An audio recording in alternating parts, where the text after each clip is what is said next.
Hi friends, welcome to my channel. ఆ time వచ్చేసి ఎగ్జాక్ట్గా 5:30 అవుతుంది.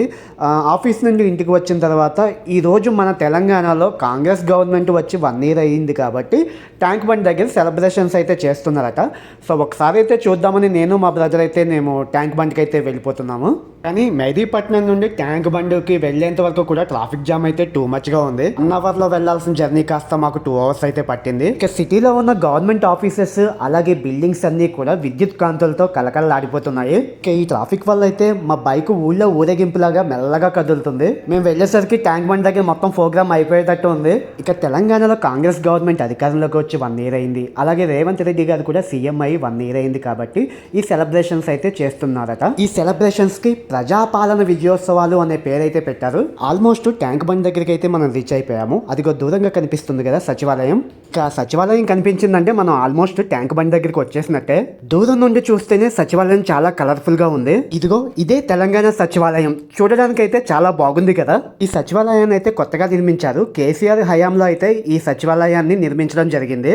మేము వెళ్ళేసరికి ప్రోగ్రామ్ అయితే స్టార్ట్ అయిపోయింది. ట్రాఫిక్ జామ్ కూడా చాలా ఎక్కువగా ఉంది. లోపలికి అయితే వెళ్ళడానికి ఎవరిని అలో చేయనివ్వట్లేదు. సచివాలయం లోపలైతే సీఎం రేవంత్ రెడ్డి గారు స్పీచ్ అయితే ఇస్తున్నారు. తెలంగాణ సీఎం రేవంత్ రెడ్డి గారిని ఎప్పుడు టీవీలోను పేపర్లో చూడడం తప్ప డైరెక్ట్ గా చూసింది లేదు. ఈసారి ఆయన స్పీచ్ ఇస్తున్నప్పుడు ఎలాగైనా లోపల చూడాలనుకున్నాను. ఈ సచివాలయాన్ని చూస్తూ ఉంటే నాకు మైసూర్ ప్యాలెస్ ని చూస్తున్నట్టు అనిపించింది. కాకపోతే కలర్ డిఫరెన్స్ అంటే ఇక మా బైక్ ని ఎక్కడ పార్క్ చేయాలో మాకు అర్థం కాలేదు. ఎక్కడ పడితే అక్కడ పార్కింగ్ చేసేస్తే పోలీసు వాడు వచ్చేసి ఫైన్ వేస్తారని భయం అయితే ఉంది. ఇక సచివాలయం పక్కనే ఒక పార్క్ అయితే ఉంది. అక్కడైతే మేము బైక్ పార్కింగ్ చేసాము. ఫీజు అయితే 20 rupees తీసుకున్నారు. లోపలికైతే ముందు మమ్మల్ని పోలీసులు ఎలా చేయనివ్వలేదు. కానీ ఫైనల్ గా అయితే లోపలికైతే వచ్చేసాము. నా లైఫ్ లో ఫస్ట్ టైం అయితే సచివాలయం లోపలికైతే వెళ్ళాను. లోపల సీఎం రేవంత్ రెడ్డి గారు అయితే స్పీచ్ అయితే ఇస్తున్నారు. దూరం నుండి సీఎం రేవంత్ రెడ్డి గారిని అయితే చూశాను. కాకపోతే నాకు అంత క్లారిటీగా కనిపించలేదు. ఇక రేవంత్ రెడ్డి గారి స్పీచ్ అయిన తర్వాత డ్రోన్ షో అయితే ఏర్పాటు చేశారు. ఈ డ్రోన్ షో అంటే నాకు తెలియదు. నా లైఫ్ లో ఫస్ట్ టైం అయితే చూస్తున్నాను. ఒకసారిగా చూడగానే నాకు రాజమౌళి శంకర్ సినిమాలో గ్రాఫిక్స్ సినిమా చూస్తున్నట్టయితే అనిపించింది. ఆకాశంలో నక్షత్రాల్లో అనిపించాయి అనమాట. అవి ఇలా పైకి వెళ్తూ ఉంటే. ఈ డ్రోన్ షోని ఎప్పుడు కూడా అంతకు ముందు నేను ఎక్స్పీరియన్స్ చేయలేదు. లైఫ్లో ఫస్ట్ టైం అయితే ఎక్స్పీరియన్స్ చేస్తున్నాను. ఇక ప్రజాపాలన విజయోత్సవాల్లో భాగంగా ఈ డ్రోన్ షో అయితే ఏర్పాటు చేయడం జరిగింది. ఇక కాంగ్రెస్ గవర్నమెంట్లో వాళ్ళు ప్రవేశపెట్టిన పథకాలన్నీ కూడా ఈ డ్రోన్ షో ద్వారా ఒక్కొక్కటిగా చూపించడం జరిగింది. రైతు రుణమాఫీ, మహిళలకు ఫ్రీ బస్, అలాగే 500కు గ్యాస్ సిలిండర్, అలాగే ప్రతి ఇంటికి కూడా 200 యూనిట్లు ఫ్రీ కరెంట్ కూడా ఇచ్చిన పథకాలన్నీ కూడా ఒక్కొక్కటిగా డ్రోన్ షోలో అయితే చూపించారు. నాకైతే ఈ షో చాలా బాగా అనిపించింది. అది కూడా ట్యాంక్ బండ్ లాంటి ఏరియాలో ఇలాంటి షోస్ అయితే చూడడానికి 2 కళ్ళు సరిపోవు. షో నచ్చింది కదా. కాంగ్రెస్ గవర్నమెంట్లో మీకు నచ్చిన పథకం ఏంటో కింద కామెంట్ బాక్స్లో కామెంట్ అయితే చేయండి.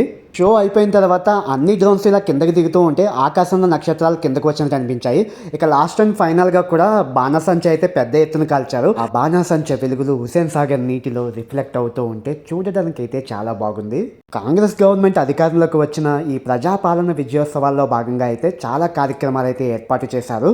అందులో భాగంగానే తమన్ మ్యూజిక్ లైవ్ షో కూడా చాలా బాగుంది. కాకపోతే నేను అక్కడికి వెళ్ళలేకపోయాను. ఒక రకంగా చెప్పాలంటే ఈరోజు ట్యాంక్ బండ్ దగ్గర ఒక పండగ వాతావరణం అయితే ఉంది. నేనైతే ఈ షోస్ అన్ని చూసి చాలా బాగా ఎంజాయ్ చేశాను. నాతో పాటు కూడా మీరు కూడా చూసి ఎంజాయ్ చేశారని అనుకుంటున్నాను.